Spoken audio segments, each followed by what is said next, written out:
With all the discussion of embattled journalism tonight, I would be remiss if I didn't briefly say that that last credit affixed to my name, the American Prospect, is in some financial straits at the moment and is as a significant part of the American left liberal labor infrastructure,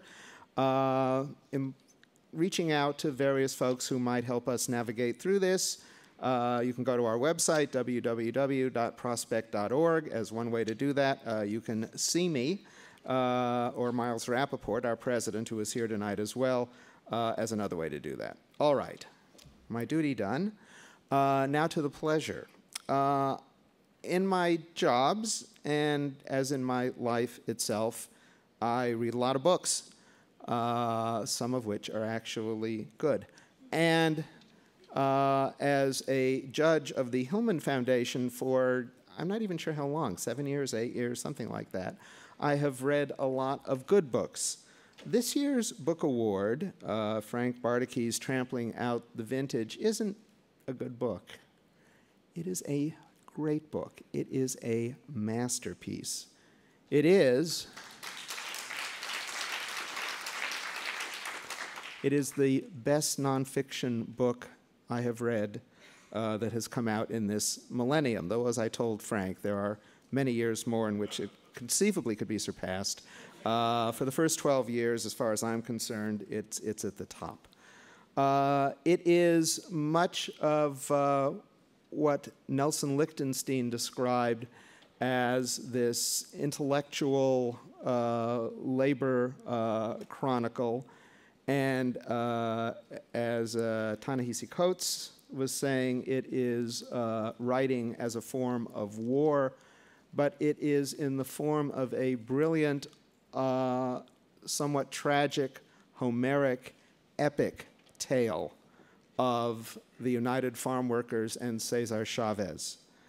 It is a meditation on power and organizing, on the tensions between charisma and democracy, on the inherent tensions in any given union between being a democratic institution and being an army, two conflicting goals which unions fall on one side or the other. It begins, like a good Fernand Braudel history, with an account of the land, of the most productive agricultural land in human history. But it's not simply of that, it's what people have done to the land, and then it's about the work. And that's where the book becomes exceptional right at the start. Frank himself was a farm worker in the early 1970s, and this appreciation for what farm work entails, not just, you know, at 10,000 feet or at 5,000 feet, or a feature writer standing back with a reporter's notebook, but the detail of how you cut this, and how you pack it, and what body part it hurts, and how much skill is required to do this particular kind of farm work is something I have not really encountered in a very long time. The only parallel I could think of was Melville's description of what is entailed in the work on a whaling ship. It's a work of some iconoclasm, with the icon in question being none other than Cesar Chavez. But it is much more than that, and is suffused with a deep understanding of the kind of tensions and the kind of conflicts inherent, not only for Chavez, but for a cast of characters that runs into the hundreds, and a clear description of even the fiercest adversaries of that union and what they were struggling to do. The farm owners, agribusiness, a deep understanding, in fact, of everyone, including dozens and dozens of farm worker activists who Frank portrays in this book. It has, just by way of an one of the introductory chapters to Chavez, the best damn description of what Saul Alinsky was about that I have ever read. It is full of treasures like this. Frank has been working on this book for a long time. The comparison of this week would inevitably be to Robert Caro, if only Verso had the kind of budget that Robert Caro's publishers has. But in the epic flow, in the long time it took to put this together, in the countless interviews and stunning research that Frank Bardacke has done over the years, it is like the Caro book, but at a level of ideological and political sophistication far beyond, and I'm a big Robert Caro fan, but far beyond Robert Caro's, basically his moralism.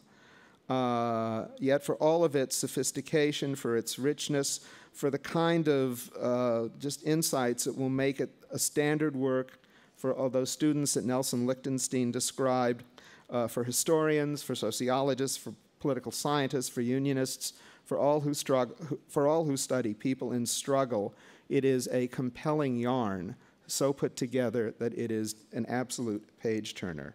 Now, the book is not a memoir by any means, but Frank Bardacke's history in the fields suffuses it with a kind of authority that's very hard to find in any kind of book. He describes very early on going out into the fields in his first days as a farm worker, knowing no words of Spanish and learning from the farm workers around him at least the words mucho trabajo y poco dinero. A lot of work, little money. I suspect that actually describes the writing of this book. And while there's a limited amount we can do to restore that balance, we do want to honor it and him for an absolutely stunning contribution to understanding America and social movements everywhere. Frank Bardacke. Thank you, Harold, and thanks to the Hillman Foundation. I am deeply honored to stand in such company. I was told that I shouldn't take up any of my 3 minutes thanking people, but that I should talk about the book. But there's one person that I have to thank, especially here in her hometown, and that's my first editor, Joanne Wipajewski. When I gave her the book, it was twice as long as it is now, and I hadn't been able to cut nary a word. And she worked for almost 2 years, cutting, rearranging, insisting on revisions, all the time having to put up with my wrath and consoling me simultaneously. And she did a magnificent job. It's true to say that without Joanne, there would not be a book, not even to mention an award. So she couldn't make it tonight because she's in some small Texas town writing a book of her own. But as I accept this award, I have her in my mind, so thank you to Joanne. As far as the book goes, I wish it were a cheerier story. But within the overall trajectory of the United Farm Workers Union, from its surprising victories in the early 1960s to its ultimate defeat in the Salinas fields in the 1980s, within that sad trajectory, there are many inspiring stories, countless acts of ennobling human solidarity, thousands of strong people who fought an epic battle for justice for over 20 years, all of which deserve to be remembered and not reduced to an aspect of the biography of one great man.